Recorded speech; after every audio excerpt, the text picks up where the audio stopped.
Hello, everyone. Angie Thompson with Living in America. Welcome back to 25 Days of Christmas Around the World. Today, I have a beautiful guest, inside and out, Miss Elizabeth Chandler of My Bookkeeping Journey. She lives in Barbados, and she has also recently published a book, Scared to Be Me, and has inspired me to also finally finish mine. So you can look for hers on Amazon. We'll show you where, and you'll be able to see mine on Amazon in January, thanks to Miss Elizabeth Chandler.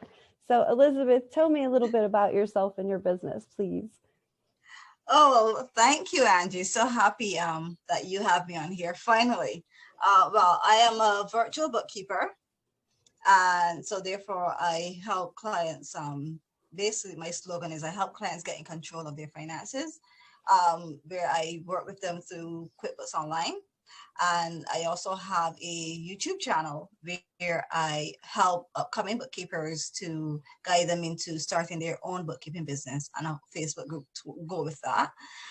And for my book now is not on it's not on business or anything like that. It's my autobiography that I wrote my entire life, which was very therapeutic. And like I was telling you, it was kind of hard to write because I had to relive a lot of the bad experiences that I had. But the thing is that I knew that the book was not really for me, but it was for that person out there that, they're going through something tough. They either went through like controlling relationship or getting molested while you were younger, losing a child. So there's so many different stories that I went through in there that sometimes people only experience one thing. I went through many things, and I knew that my life could help someone out. So that's why I wrote the book. And And that's why it's, it's named Here to Be Me. yeah, and it's one of the reasons you were the first person I thought of when I thought of this series. I thought 25 countries. And then I thought, no, think 25 people. Whom do you want to be on this show? And when I thought about Christmas, I thought about family, I thought about friends, I thought about love, and I thought about faith. And when I thought about faith, I thought about you.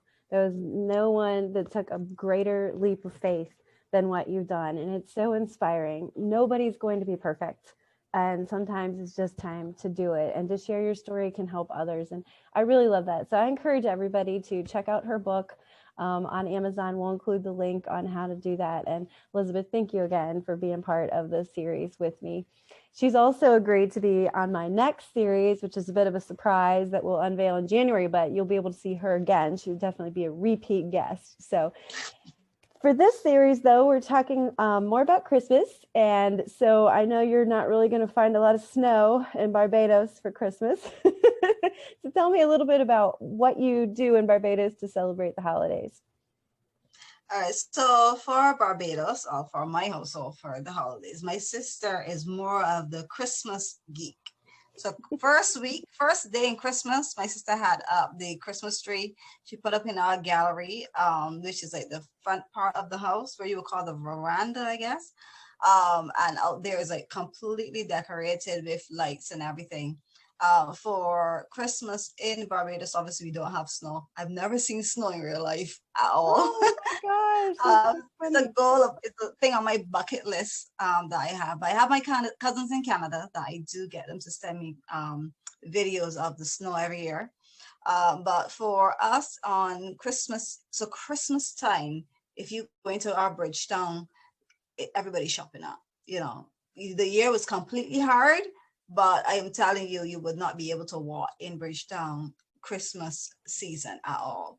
And because Bajans are very, very big on Christmas, on your Christmas tree has to have lots of gifts, lots of presents for the children, especially. And even if you could buy your child certain stuff throughout the year, you always make sure, well, we always make sure that at least at Christmas time that they get at least a gift from you. And then, the families come together. So like for a tradition that and they end up being a part of because of my ex-husband, soon to be, but his family, we all come together every Christmas. So even although last year we were actually moved out, so we had lived separate houses, the in-laws called me and told me, well, are you still coming over for Christmas? We can't have a Christmas without you being there. And I went over, and so we have like a big family get together. We play video game. We play like card games and stuff like that. And that's like the one day of the year that everybody comes together. All the children, all the cousins get to play, and all the adults get to sit down, chill out, and catch up and see how we were all doing. Yeah, and that's how our Christmas is. And I normally get home very, very late on Christmas Day. So yeah, and this will be the first Christmas I have at home because every Christmas Day I used to work. Oh, that's right. She's made a big jump in her career now too, so that's exciting. What about food? Do you have certain foods that you always have at Christmas or something you look forward to? Ham. Well, I don't look forward to the ham because I don't eat meat. But in every Bajan home, you have to have ham, you have to have a turkey. And you have like chicken, but ham and turkey is like a thing across the board. You cannot go into any Bajan home and not find ham or turkey unless they're vegetarian or something. Or they're like the Indians where they don't celebrate Christmas. But other than that, ham and turkey right through. And there's also bojo, I think people do. I've never tasted it, but I've heard a lot of people having that at Christmas. You all have eggnog, but we don't. We just have our alcohol. So you have all the alcoholic drinks. So you have like Baileys and Mount Gay rum, because we are very big on our alcohol, and that's the one day that people that probably don't drink, they do drink. I remember coming up, my uncle was a part of.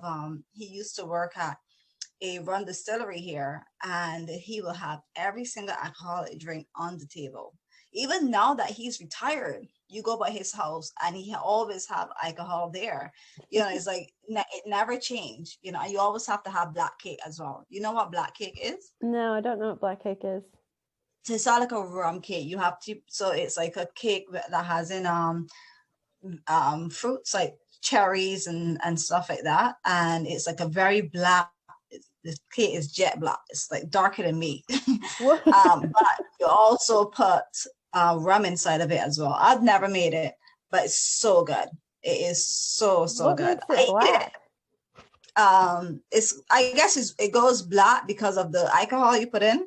Oh, okay. Yeah. Because it kind of sounds like a fruit cake, but fruit cakes. Yeah, it's like a fruit cake, but then it has alcohol in it, so we call it black cake. Oh, yeah. Well, that's interesting. Think I'm going to gain weight through this series, trying all these new recipes. Like I'm always like, oh, pozole. Oh, this cake. There's a Japanese cake. I'm like, why not try and make that? So it's been fun. That's so interesting. I know we have also, like my mom, she's always into making some type of special Christmas cocktail too. Like we had a Grinch margarita one time, and she's always got Christmassy peppermint mojitos and all kinds of crazy stuff. So yeah, we could get along fine in Barbados, I think. Without the snow, we'd miss the snow. No, but you get a suntan. Yeah, everybody that's right. that. Yeah. That's right. Oh my gosh, that's so fun. And I think something else, most of the series, I always ask people how they say Merry Christmas in their language. And I asked my niece, I said, oh, I'm doing Barbados too. That'll be a fun one, because I really want to bring her there with me. And she says, oh my gosh, what language do they speak? And I said, English. she was surprised.